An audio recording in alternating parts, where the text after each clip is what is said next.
hello, Greg. How you doing? Happy Friday to you. Yeah, same to you. Hello. It's awesome to be here. And what a day to actually do our live show. Perfect timing, I think. It's perfect timing. I know. For those of you who don't know what we're talking about, stay tuned. But for those of you who are brand new, welcome to In the Loop. I am Winnie's son, and as you can tell, here is Greg Nibbler with us. We are really excited to be here with us, and happy Friday. I know, Greg, we're not here on Friday that often, right? This is kind of a treat.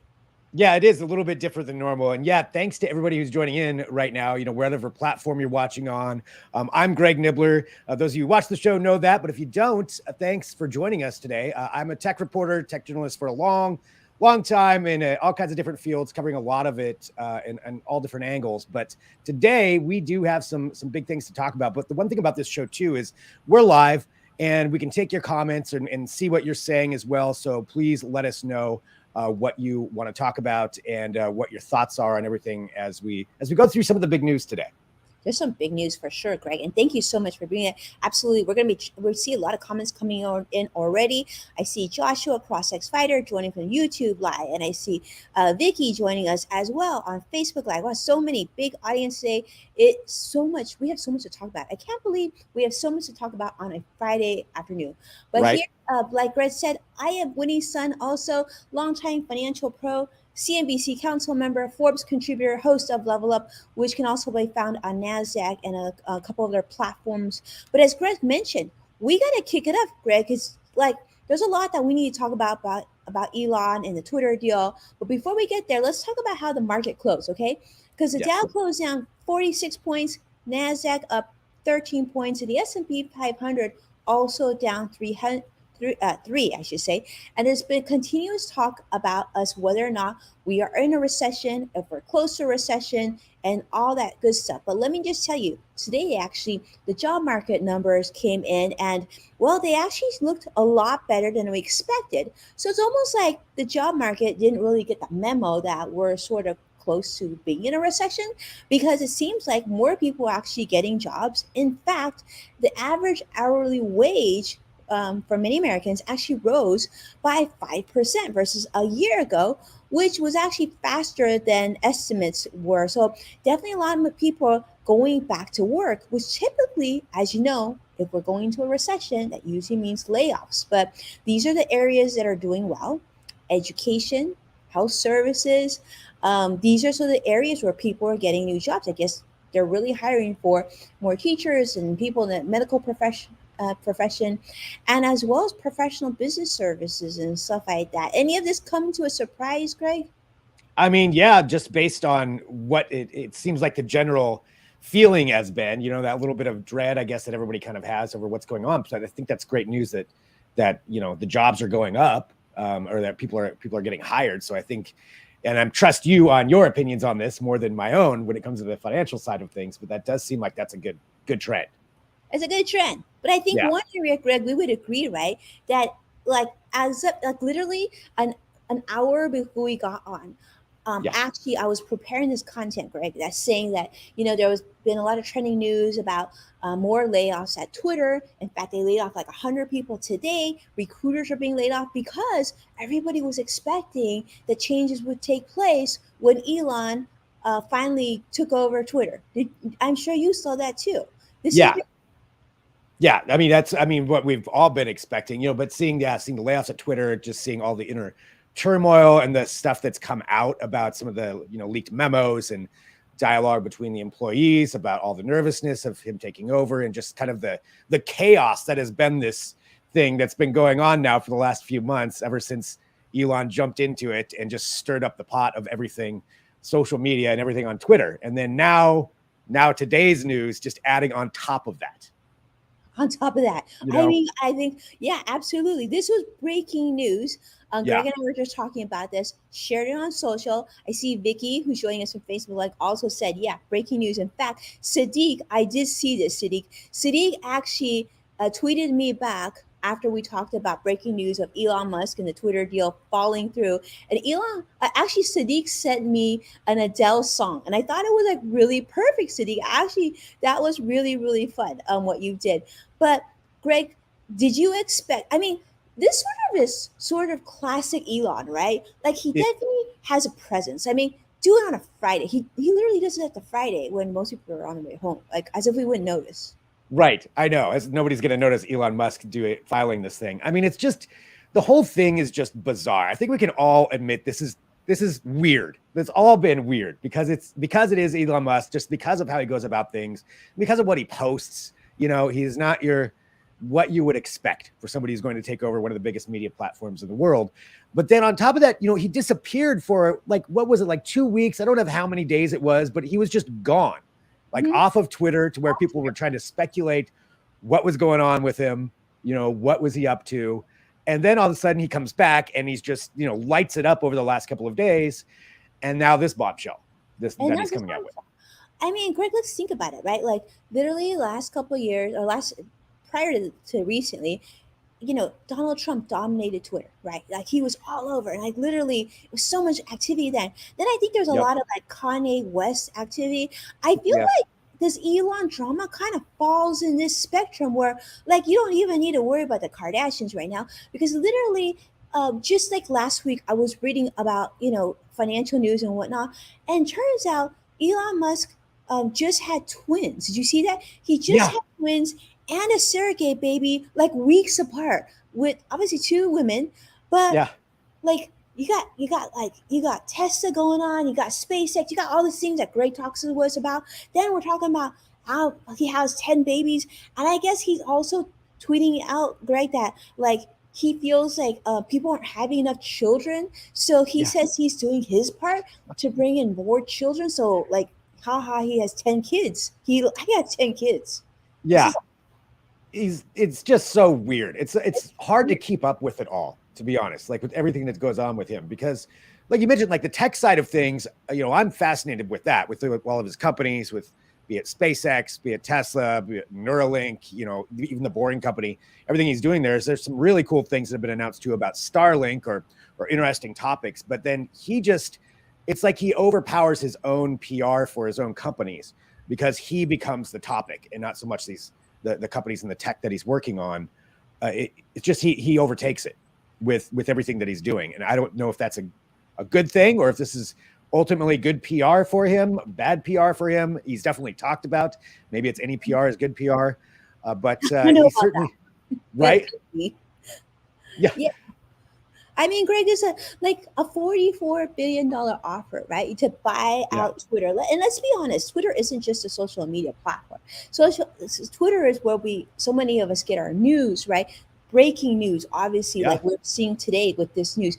It got hit just like that. Like literally, I got my news because I follow news so carefully. It hit like that, and I saw it hit on Twitter just that quickly. And so, like seriously, I'm looking at it right now. I mean, it's everywhere.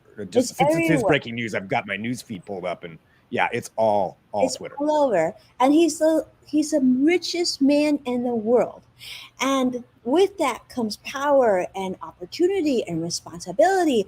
And he makes an offer for Twitter for $44 billion, which, let's be honest, when the news hit, you and I were a little surprised, and certainly a lot of employees at Twitter, like we were reading things about the employees crying and being so sad and feeling like this was just really bad, right? You and I talked about this, and then they said, Greg, I read this too, right? There's a $1 billion penalty if this deal doesn't go through. Yeah, that's the part that I'm really going to be interested to see how this shakes out, like what exactly the financial deal was, because that's what I've heard that same thing too, $1 billion penalty, which, if you're Elon Musk, he ostensibly can afford $1 billion, but that's still a lot of money to back out of it. But it seems like he's trying to position it that it was Twitter that did something wrong, and based on the statement anyway that just came out, and I'm sure there's a lot of analyzation of that to go on, but he's essentially talking about how it's because Twitter didn't give him access to the stuff that he wanted to verify how many spam bots are on there. Twitter says it's a low amount. He says it's higher. And Twitter has publicly stated that they've given him access to like the Firehose data, like the raw data that they've got to verify their information. He says they're not giving it to him. So what's really gone on here? It seems like that's something that should be quantifiable, whether, if he asked for it, they didn't give it. There's got to be some paperwork here, not just, well, they said this, they said that. This is a $44 billion deal. Somebody's keeping track of this. So what is really gone on here? Yeah, I mean, I love what you said. It's so true. They were saying, Twitter was saying, like, I love how you use that term, the fire hose. I saw that in the news too. It's true. Like, supposedly they gave him access to everything. They were saying, what, 50 million tweets? I don't It's know. something like that per Some second, or I mean, yeah. a crazy amount of data. Crazy Yeah. amount of data. And I guess his attorney, Mike Ringler, is saying that, quote unquote, Twitter has not complied with its contractual obligations. So that to me sounds like I'm trying to get out of the $1 billion penalty. I just want out of this deal and like don't hit me with the penalty. Does that sound Yeah. like you? Yeah, very much that he wants to do that. And it's been speculated too that since he's been saying this stuff for weeks, if not months, talking about the spam bots, really focused on that side of things, that was all him planting this, seed essentially to figure out his way out of it. And that could be for a myriad of reasons, whether Tesla not doing as well, stock wise, or some issues going on with the financing. There could be a lot of things in there, or maybe he just decided that he bit off more than he could chew and he decided this is just not something that he wants to do, but they did agree to it. So, this must be his way of getting out. And I certainly think it's a lot more than just this spam bot issue that he's saying. There's got to be more to it than that, because that just seems like that's a quantifiable thing that could have been handled. And this is the one he's latching on to. Yeah, I agree with you because, based on the information that we've been seeing so far, right? I mean, based on, we know he made the offer and then quickly, like in April, he quickly started to backpedal and say, it was almost like he got cold feet. Then he was kind of saying like, I don't know, and this and that. And then, and he was making some strange remarks on Twitter. And then he was saying that like they have more spam bots and Twitter was saying, no, it's about 5%. He was saying it's more. And then they gave him more access to more data and they continue. And then he was still spewing more stuff on social media. And then it was interesting because then it's been reported, I saw this news actually trending on LinkedIn this week about saying that he actually put on pause trying to get financing for this deal. And it wasn't even like recently. I guess it's been a little bit where he sort of put financing on pause. And if you're really serious about making a $44 billion deal, even if it's like you and I doing a $44,000 deal, right? We would start to like look at our credit and like figure out where we could shift some funds. Like there's a process to this. You don't just all of a sudden like freak out. And of course, we know that the stock price has obviously dropped significantly since then too. So the question is it I'm completely no deal, right? Or is it, okay, there could be a deal, but at a certain price? Or is it, I'm going to walk away from the deal, but don't hit me with the $1 billion and see you later, alligator. Yeah.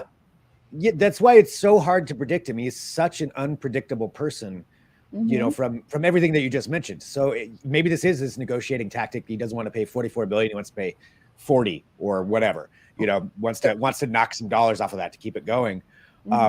And I don't know how that deal is structured, if that's something they can do. I'm assuming, both parties are interested, they could do that. I doubt Twitter would want to do that, would want to lower their price. Yeah, it would. I think the shareholders wouldn't be too keen on that. We have a lot of comments coming in, so I want to share some of these with you, Greg, if that's okay. Vicky is saying he loves the drama of Twitter for sure, giving us lots of happy faces and soap opera.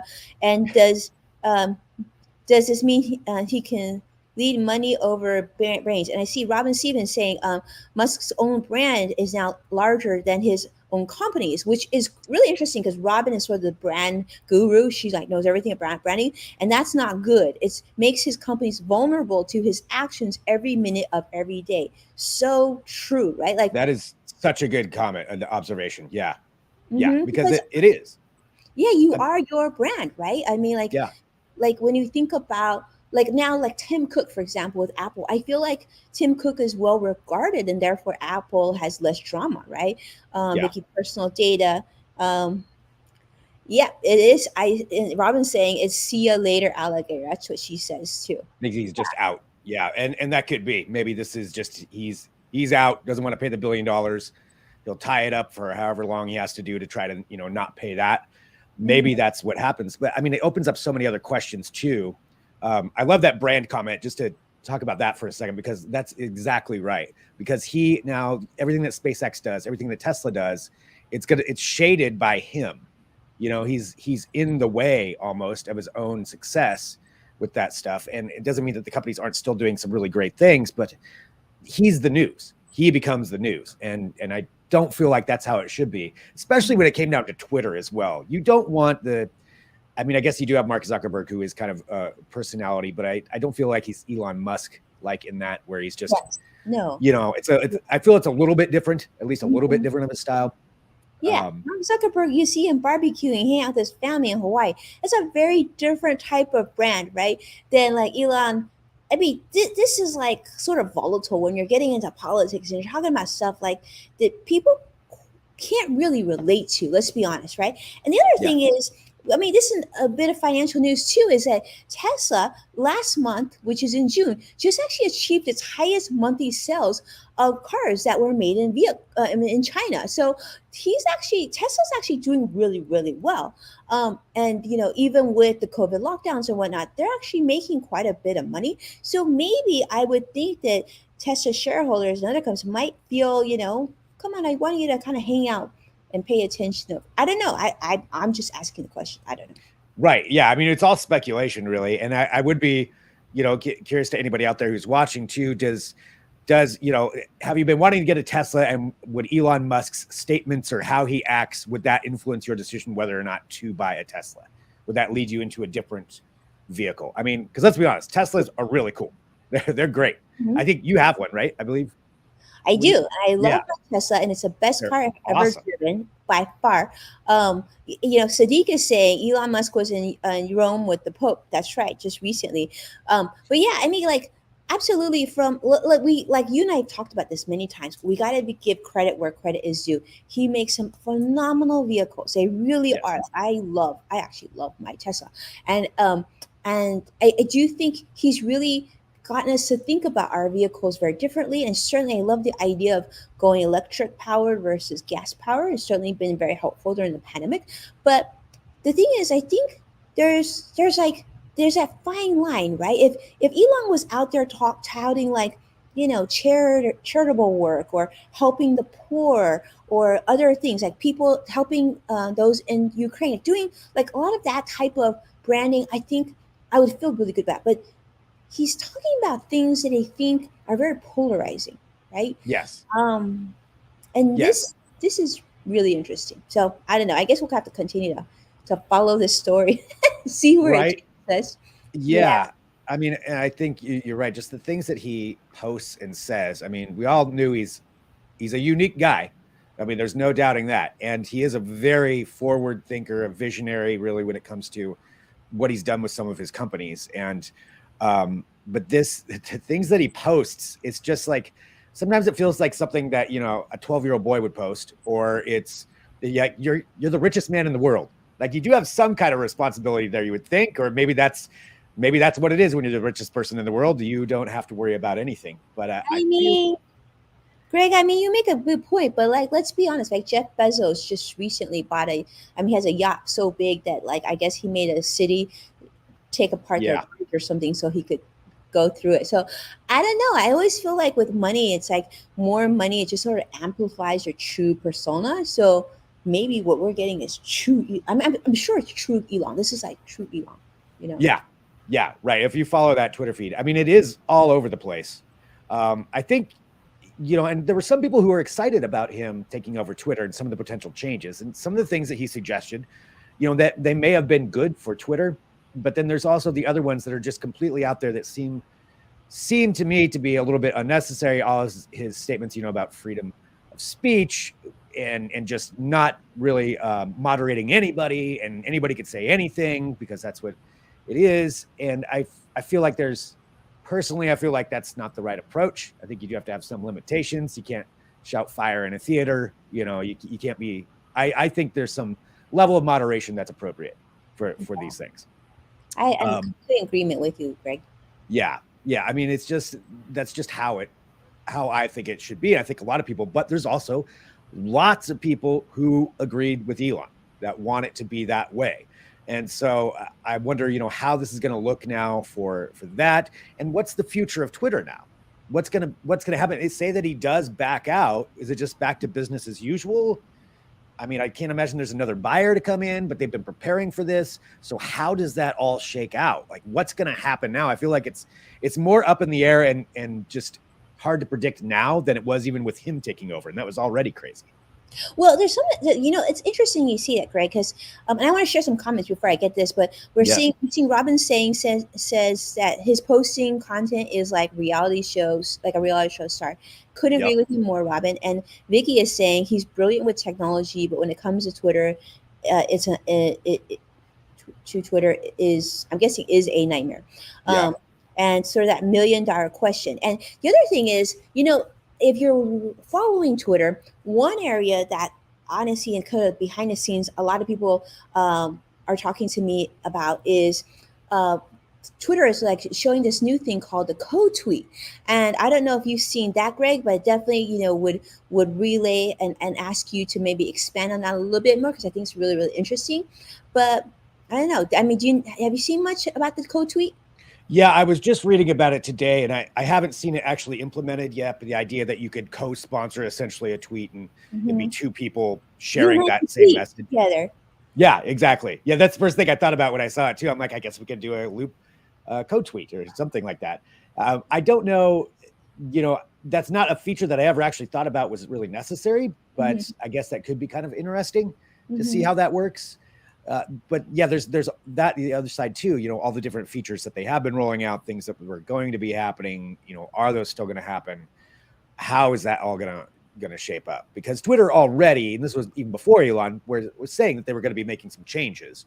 They were going to be adding in some new features. There was always the possibility of the edit button, and how that can shake out, because that's something everybody always wants. And, we'll have to see where the rest of it goes. The CoTweet thing, I'm just not really sure where it's really applicable, in a frequent use case situation. I was trying to think about how that would actually work. Maybe something more governmental. We have two governments like sharing something, or political figures. I don't know. It's just ping pong. I mean, like, you and your friends, like, we could basically just tweet each other on Twitter, and we wouldn't be an official CoTweet, but we could just ping pong tweets, right? So yeah, it accomplishes the same thing, you would think. But so that is kind of an interesting feature. But I think just with the chaos of Elon Musk, I mean, my gosh, this guy, no matter what he does, there's always something to talk about, whether that's good or bad. It is definitely the case with him. And he's not boring, that's for sure. We got to give points for that. Yeah, exactly. So what happens now? What's the next step? Is this going to be a big legal battle for months that we're going to be seeing, where Twitter's in limbo? And what's that going to do to the stock? What's that going to do to the platform, not knowing who is going to be there? Like, can they enforce it that he has to buy it? Or how does that, all shake out? There's just so many questions, really. Well, Twitter said they're not gonna back down. Twitter's executive staff, I think there was a quote came out, I can't remember exactly when, but basically, I think it was just recently, they said they absolutely want to see this deal through, and if Elon pulls out, they will fight to the end legally to make sure this deal happens. So based on the fact that this announcement, this breaking news, came from Elon's attorney, I think the two legal teams are probably getting kind of busy thinking how they're going to fight this. But in the meantime, like, how is it going to impact Twitter? How is it going to impact their employees? Those are really interesting comments. So it's really interesting. I'd love to see those of you. I see many of you joining us today. Let us know what your thoughts on that are. But I'm taking a look right now just to see what else if there's anything else that has come out about this, since it's just kind of happened, not very long ago, just a couple of hours ago, really, or less. And just to see where this is going to go, because this is big news. It's big news. Well, I'll let you check and scan that real quick while I actually share with a little bit of positive news. And this is something I know that you'll like and I'll like. And this is, Amazon Prime. Speaking of other billionaires, Jeff Bezos, and Amazon Prime now is signed a new deal with Grubhub. So those of you who have Amazon Prime now get this new food delivery perk. So you get free Grubhub Plus for a whole year, which I think is about $10 a month. But basically the deal is, if you order at least $12, you will get free delivery and you'll get all other perks and discounts and things like that. And so this is another way for Amazon to get more of our market share. And so Amazon has acquired a 2% stake in Grubhub's parent company, which is called JustEatTakeaway.com. So as part of the agreement, so Amazon is going to provide free access to meal delivery service, which is available in over 4,000 cities, I should say, and 300,000 plus restaurants. So yeah, Greg, they're going to know even more about us. That's what I get from that. I will say when I saw that come out yesterday, I signed up for it already, because if you go into your Prime account, you can sign up and get the free Grubhub. I haven't tried it yet, but I'm like, hey, if it's already included, why not? I'm definitely going to sign up for it. So yeah, I thought that was pretty cool. There was also the other perk too that came out about the Lord of the Rings trailer for their new series. That you had to be a Prime member to watch the new trailer for that series. That's that multi-billion dollars. I can't remember how many billions of dollars that Bezos paid for that to produce that new series. Oh, I'm going to check that out. Thank you so much, Gregor, for sharing that with us. Yeah, I'm not sure how it looks so far, but it's still I'll watch it no matter what. I'll definitely watch it, whether it's good or not. But they put some production value in it, so that's one of the things that for that trailer. But yeah, and I think leading up to Prime Day too, are there going to be more things like that are thrown in there? Just kind of free things that you can add on. I'm always for it. They'll probably just raise the price of Prime, but for right now, take the freebies while you can. We'll take it what we can. And by the way, I think it's Gabe. Gabe is joining us from LinkedIn Live, and he's actually saying, well, if he tries to back out to $1 billion buyout, that is true. So that's what we've been reading in the news. Greg and I were talking about that. If Elon pulls out of this deal, then technically it's a $1 billion penalty to get out of it.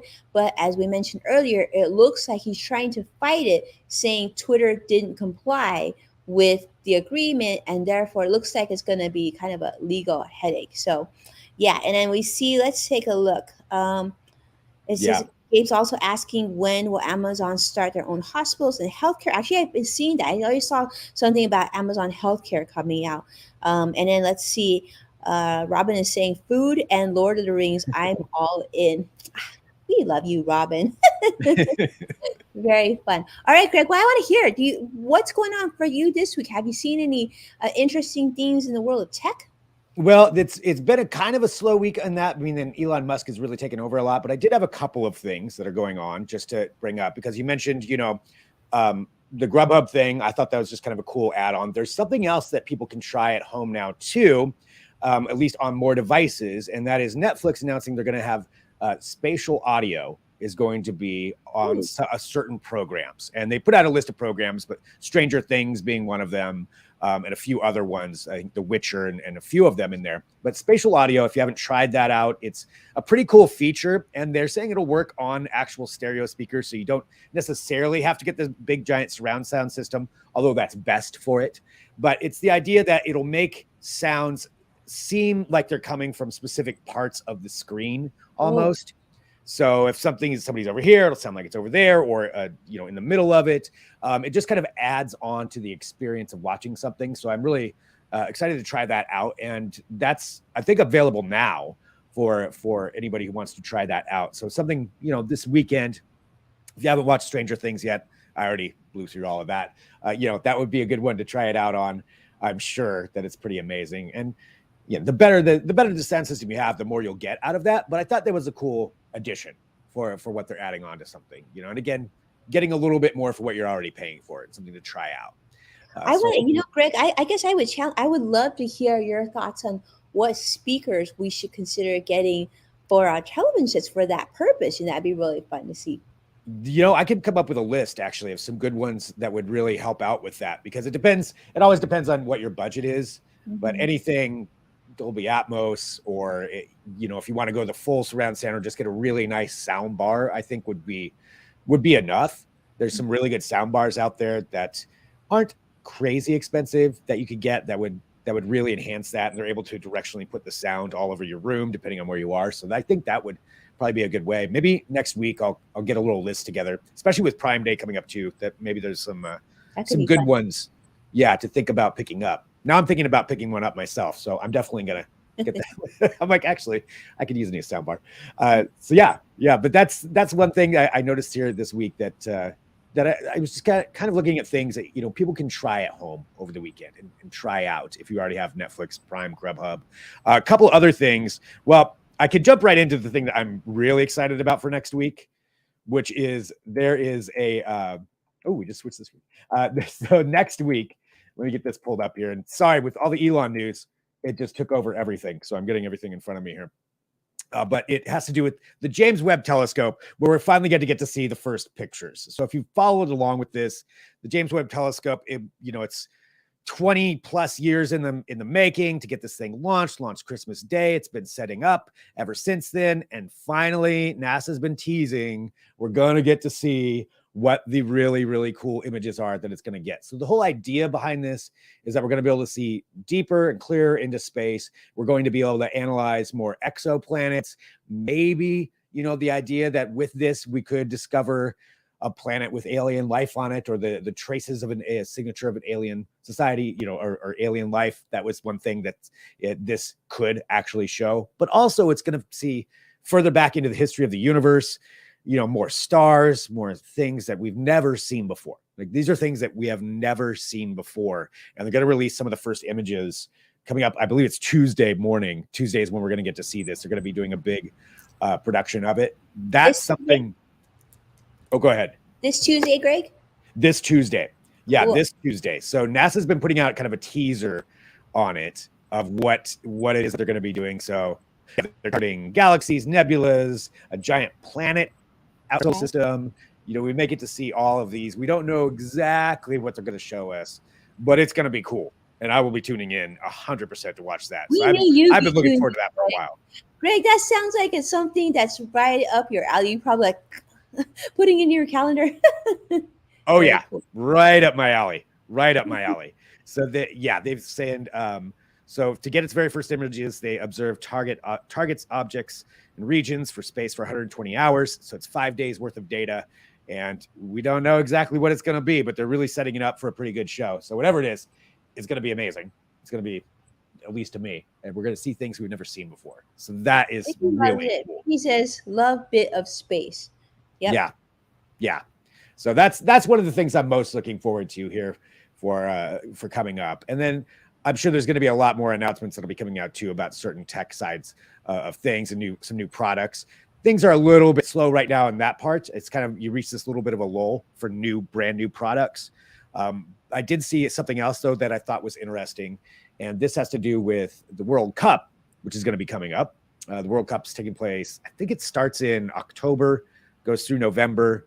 Since it's in Qatar, they're going to be doing it a little bit differently later in the year.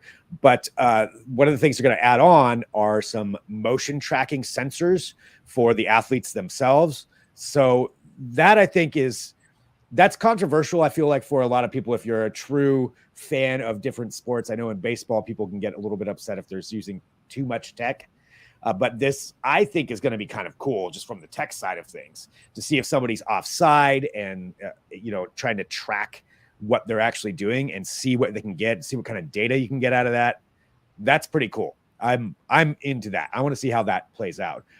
I know we may have people who may not like the idea of more tech in sports, that it should be simplified down, but that's what they're going to try. They're going to try it out. I'm all for it. I want to see it. Well, that sounds fun. It sounds fun. I mean, I think all the things that you share so far sound great. You're giving us lots to stay home and watch for sure. Yeah, right. Yeah, lots of things coming up. So it's always fun with tech, but certainly right now, Elon Musk is the talk of everything. Even today, there was another thing that came out from SpaceX with Starlink, where they're going to be having it now for boats. It's very expensive. I think it's like $5,000 to get set up for it, but it's you can now have a Starlink on your boat, so you can be way out in the ocean or on a ship and have Starlink satellite internet. That's great. So it's gonna be the Jeff Bezos of the world. Well, maybe not him, since he wouldn't want to use Elon Musk's product, but it's probably gonna be something for your personal yacht. If you have one of those out there, this is going to be You right have a here. personal yacht. Yeah. I don't have a personal yacht. Maybe you watching have a personal yacht. If you do, hi from your yacht.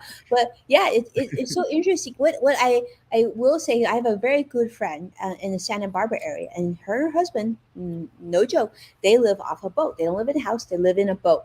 And I was just thinking that I asked her, I'm like, how do you get internet access? And I guess when you dock, then you get a cable and you hook it onto your boat, so you have internet. But how great would that be to be in the middle of the ocean and have Yeah. your Starlink internet, right? Because like I've been on these big, humongous cruise ships that have like 5,000 people, and the internet is, let's just say, it's so expensive. It's like you're buying a Tesla on the boat.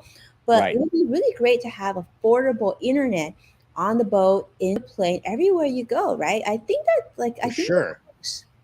For sure. Yeah. I think, the more that these are made, the more that's out there, the more satellites go up, eventually that price will go down, because they're talking about even incorporating it in with planes so that you could have high speed internet, for much cheaper and more reliable on a plane, or maybe even included in your ticket. Mhm. If that was part of it, that probably not, but that would be an idea of that. So I love the idea of more and more of that, because even the boat thing, they were saying it's some of the most remote places you could go in the ocean, they'll still have satellite internet. They'll still have that high speed internet link no matter Yeah. where you are. So I think more of that is good. I think more access to the internet wherever you are is going to be good. Even if you want to shut it off sometimes, I think it's good to have access to it. So Absolutely. I love it. yeah. That's really helpful. So Well, yeah. awesome, right? Sweet. Yeah. So those are some of the things that I've been following this week, just kind of checking up on and seeing what's going on with that. But like I said, lots coming up in that James Webb telescope. Follow that. You'll want to see those pictures. Definitely want to see We know where your priority is, Greg, Yep, on the it's there. telescope. All Space. right. I love it. I love it. That's so awesome. Well, much to think about. And of course, we want to thank all of you for being on the show and being here with us. And like Greg has mentioned before, we love to hear from you. So if there's anything that resonated with you today, if you have comments, if you're finding something really cool, if there's just news that you think should be on our radar, definitely send us a message. We are on direct message everywhere that you are. Probably easiest place to reach me is on Twitter and LinkedIn. I'm sure Greg is probably the same as well. But otherwise, we just hope that you have an amazing weekend, right, Greg? Yeah. Thank you so much, everybody, for tuning in and joining us here on this Friday. It's so much fun talking with everyone and, sharing in the news and just everybody giving their opinions, dropping it in comments or sharing the show. All of that so much. We have such a good time doing it, and it's all because of all of you watching. So thank you very much for doing that. And we'll be back next week too with another episode. And everybody have a great weekend. And I think that's it. Thank you, See you next week. everybody. Bye-bye. Bye.